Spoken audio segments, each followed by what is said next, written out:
पाकिस्तान की 50 साल की तारीख में कभी इतनी महंगाई नहीं हुई जो आज है। वो बेचारे मजदूरों को क्या बनेगा? कैसे वो घर में अपने बीवी बच्चे पालेंगे? उनको खाना ही मुश्किल है देना, उनको पढ़ा कैसे सकते? और इनकी नाअहली की वजह से आपको नुकसान हुआ। अवाम हुकूमत की चोरी, इसकी करप्शन और इसकी नाअहली की कीमत अवाम महंगाई से दे रही है। उसके खर्चे इतने बढ़ गए, ट्यूबवेल का बिल वो नहीं दे सकता, खाद काल की गांव पहुंच गई है, तो इस वक्त किसानों का बहुत बुरा हाल है। आपको कम से कम 5 रुपए लीटर पेट्रोल और केरोसिन ऑयल की कीमत कम करें और 20 रुपए लीटर डीजल की कीमत कम करें। तू की जाने यार अमीरा, रोटी बंदा खा जाती है। अस्सलाम वालेकुम नाज़रीन, टू द पॉइंट के साथ मैं हूं मंसूर अली खान। प्रोग्राम में आपको खुशामदीद कहेंगे।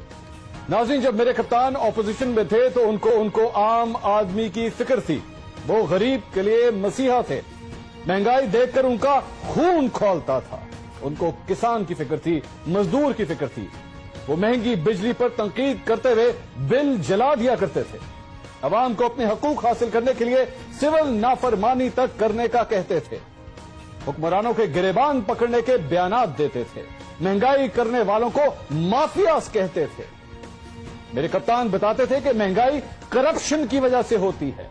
जब हुक्मरान करप्शन करता है, वो आपके ऊपर टैक्स लगाता है, उसकी चोरी की कीमत आप महंगाई के जरिए अदा करते हैं।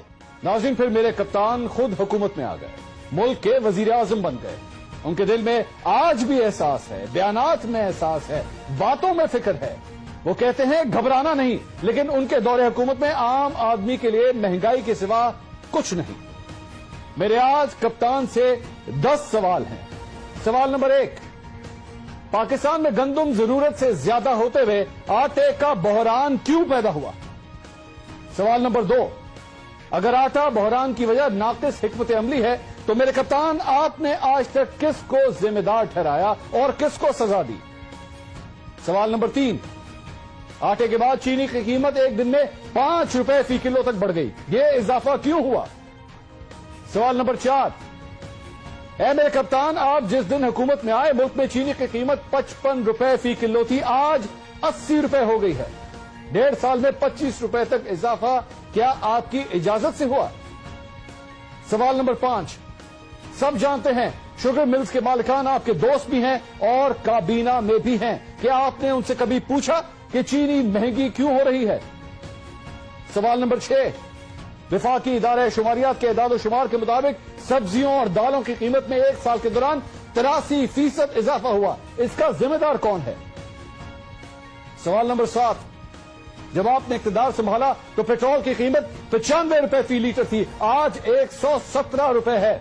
हुकूमत अपने टैक्स कम करके अवाम पर बोझ कम क्यों नहीं कर सकती? सवाल नंबर 8, आपने हुकूमत में आने के बाद गैस की कीमतें 400% तक बढ़ाई। अब एक बार फिर गैस की कीमतों में 5% तक इजाफे की समरी भिजवा दी गई है। क्या ये अवाम के साथ जुल्म नहीं है? सवाल नंबर 9, मेरे कप्तान, जब आपने हुकूमत संभाली तो बिजली के 1 यूनिट का रेट 9 रुपए था, आज यूनिट का रेट बढ़कर 15 रुपए से ज्यादा हो चुका है। आम आदमी को किस बात की सजा दी जा रही है? सवाल नंबर 10, एक एमएनए की तनख्वाह 2 लाख रुपए के करीब है और आप तो मुल्क के वजीर आजम हैं, आपकी आमदनी इससे ज्यादा ही होगी। आपने अभी कल ही कहा है कि इस तनख्वाह में आपके खर्चे पूरे नहीं होते। अपने घर में रहता हूं, अपना खर्चा देता हूं, जो तनख्वाह मिलती है उससे मेरे घर के खर्चे पूरे नहीं होते। मेरे कप्तान, कभी आपने सोचा है कि सिर्फ 15 से 20 हजार कमाने वाले मजदूर का घर कैसे चलता होगा? तो मेरे कप्तान, ये नया पाकिस्तान है या महंगा पाकिस्तान?